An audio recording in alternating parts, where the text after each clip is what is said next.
Collection de hadiths compilés par l'imam Muhammad al-Bukhari, rahimahullah. 2. La croyance, hadith 8. Votre invocation signifie votre foi. D'après Ibn Omar, d'après Abdallah ibn Omar, qu'Allah les agrée, lui et son père, le prophète a dit: l'islam est bâti sur 5 choses. L'attestation qu'il n'y a pas d'autre divinité qui mérite d'être adorée si ce n'est Allah et que Mohammed est le messager d'Allah, l'accomplissement de la prière, le fait de s'acquitter de la zakat, le hajj et le fête de jeunesse, le ramadan. Hadith 9, ce qui est dit concernant les actes de foi, Abu Huraira a rapporté. Le prophète a dit: la foi, croyance, se compose de plus de 60 branches, c'est-à-dire des parties.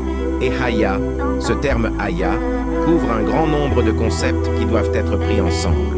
Parmi eux se trouve le respect de soi, pudeur, scrupules, etc. fait partie de la foi. Hadith 10.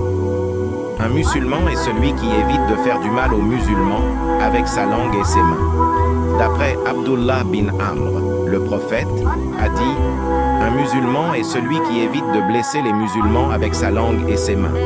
Et un muhajir émigrant est celui qui abandonne tout ce qu'Allah a interdit. Hadith 11. Quel islam est le meilleur? Qui est le meilleur musulman?